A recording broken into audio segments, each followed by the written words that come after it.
A truck driver careened into a group of demonstrators in Cedar Rapids, Iowa, on Friday as they crossed the street during an otherwise peaceful protest of the overturning of Roe v. Wade.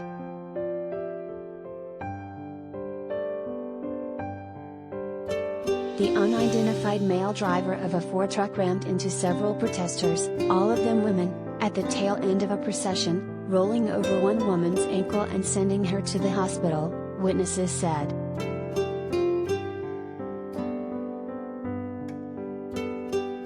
He tried to murder them, said a local journalist and witness to the attack, Lyz Lenz. These women see him coming and a bunch of people put their hands out to stop him. And he just keeps going.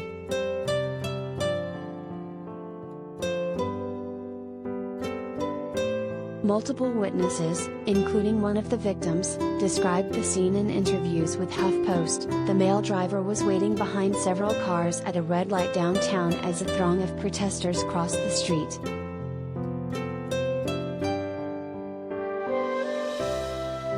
He became impatient, as several witnesses said, and hit the gas, maneuvering around several cars to ram protesters.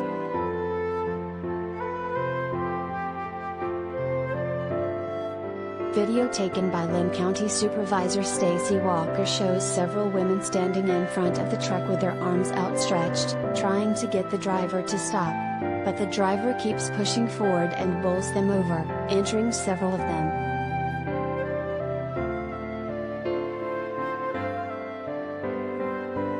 One of the demonstrators, Alexis Russell, can be seen in the video holding a protest sign and reaching into the driver's side window as the truck rolls forward. She told HuffPost that she was trying to steer him away from the other protesters.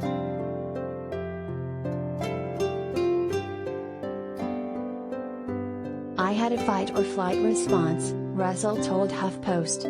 "He had his window down. I grabbed the back of the window to keep up with his car and tried to grab the steering wheel. At some point he grabbed my sign and ripped it, and I fell, and he proceeded to run over one of the girls."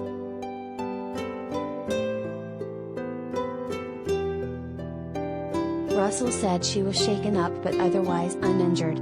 The hospitalized woman, she said, was totally distraught.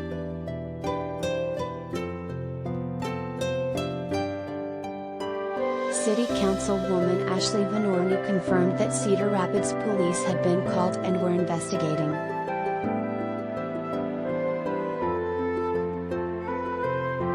Several witnesses argued that the attack was motivated by anger over the protest, which was just one of many that flared up across the nation after the U.S. Supreme Court struck down Roe v. Wade and Casey v.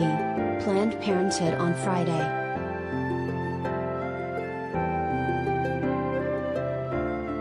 Molly Monk, a witness, told HuffPost that the man didn't give any audible indication that he was anti-abortion, but he did go out of his way to hit protesters in the street who had very visible, very clear signs that they were pro-choice.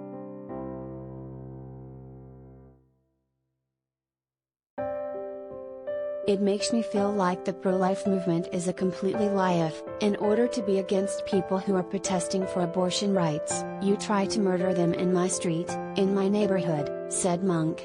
"It makes me very, very sad, very hurt and very angry that this is what people think pro-life means."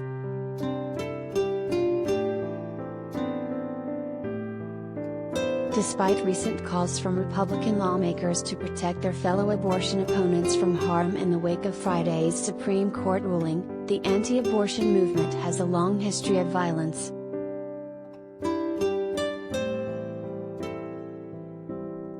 In the last 43 years, anti-abortion activists have committed at least 11 murders, 26 attempted murders, 956 known threats of harm or death, 614 stalking incidents and 4 kidnappings, according to the National Abortion Federation. The supposedly pro-life movement has bombed 42 abortion clinics, set fire to 194 and made 667 bomb threats.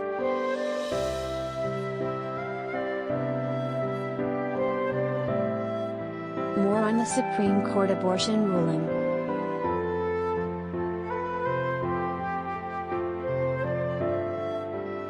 Supreme Court strikes down Roe v. Wade. Dismantling decades-old precedent Roe overturned, the fight begins. Abortion is now illegal in these states. Liberal justices dissent with sorrow for millions of American women. Alexandria Ocasio-Cortez, we have to fill the streets. Clarence Thomas, cases protecting gay marriage and contraception should be next. Republicans make it clear they want to ban abortion nationwide. Donald Trump praises SCOTUS decision. West Coast states launch a plan to protect out-of-state abortion patients. Here's how the world is reacting to the end of Roe.